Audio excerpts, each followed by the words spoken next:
What would you worry about in terms of the potential consequences? And particularly, I'd like, ask you to address if they were as close to the idea of a bomb as Donald Trump claims they were, and given the gap between what Tulsi Gabbard says and what Donald Trump now says, it seems to me that that was probably a decision based almost entirely on Israeli intelligence rather than American intelligence. But more broadly, clearly they thought the Iranians were close to having a nuclear weapon. Does that mean they possibly still are close to having a nuclear weapon if not everything has been destroyed? And is there any possibility in your assessment that they might use one if they got one? And if they weren't willing to do that, what else might they be willing to do? Yeah, I mean, I think that one of the questions is whether the centrifuges were moved from any of these facilities, places like Natanz, which was hit by cruise missiles as well. Even if they were buried underground, they're incredibly sensitive to any kind of vibration or anything. So it may be that they are rendered inoperable, which would set them back, some months or years, but doesn't necessarily mean that their program is completely obliterated, as Donald Trump would have it. It seems like the enriched uranium has been moved, so they still have that stockpile at 60% enrichment. They need to get it to 90% for a bomb. There's still quite a long way to go, even if they did manage to salvage their centrifuges and enrich the uranium to 90% before they can deliver it in a missile or some sort of device.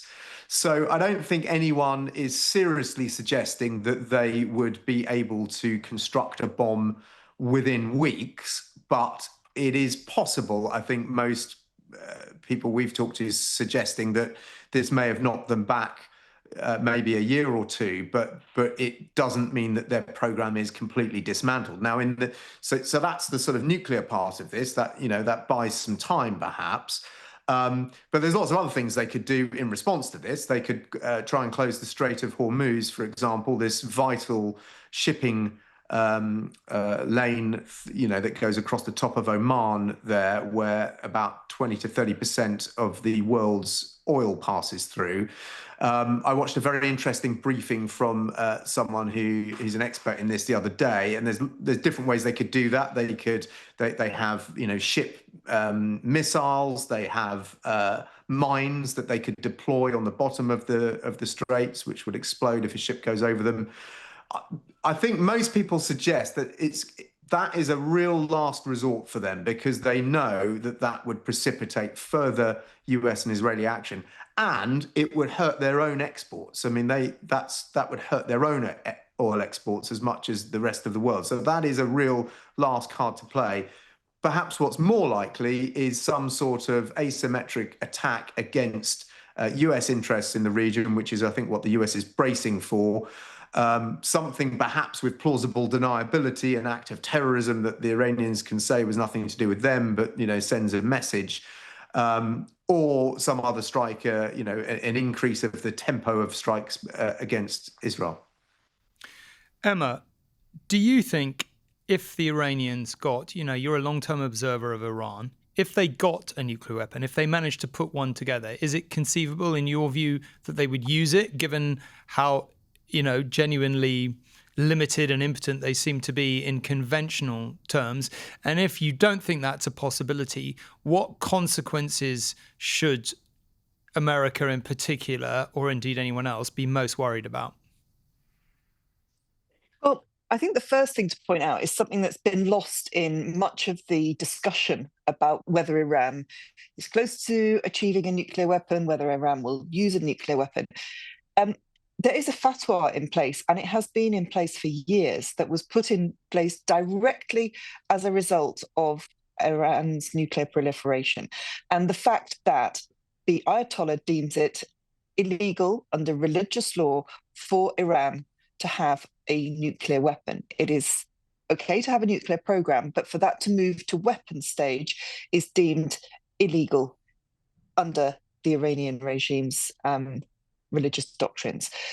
That might not sound terribly significant to people in the West, to people who do not have the same level of faith, but it is significant in Iran. It is significant to the leadership, and it is something that in all of this has stayed in place. And I think that has to just be in the back of our minds as we discuss whether or not they would get one, use one. I mean, the Iranian position, of course, has always been that they want the right to have a domestic nuclear policy, but they do not want to move it to a bomb stage. Now, it would be quite easy to say whether it's the fatwa or that statement I've just made. Well, they would say that, wouldn't they? Yes, they would, but they haven't so far. And let's not forget that Iran and its nuclear program was ticking along quite nicely until 2018. You know, the Iran deal that was negotiated by the Obama administration was far from perfect. It was put together with the Europeans and the Americans. It was 2 years of hardcore diplomacy to get to that. It was Donald Trump that took America out of it. He decried it as a deal, and he said it was one of the worst things that the administration had ever actually got themselves involved in. But it did have some level of control over the Iranian position. And we now find ourselves in this position where Iran is cornered, where Iran is under attack, and where Iran is probably losing an awful lot of faith in any of the words that are being spoken by diplomats, because as the Iranian leadership has said, we were negotiating. We were in a deal, first of all, that got taken away. We were negotiating twice when there were attacks. So I think Iran will be cautious going forward, but I think it would certainly be quite happy to have one of those weapons now, even in deterrent force. And I think the whole ground has shifted very, very significantly over the past weeks in terms of the Israeli strikes and then the American involvement. You know, if you are going to push somebody into a corner and back them in against that wall, there is going to be consequence. And I think that is what the great fear here is. What is the consequence of that? And will we finally reach a point that hadn't seemed quite so likely before, but might seem much more likely now?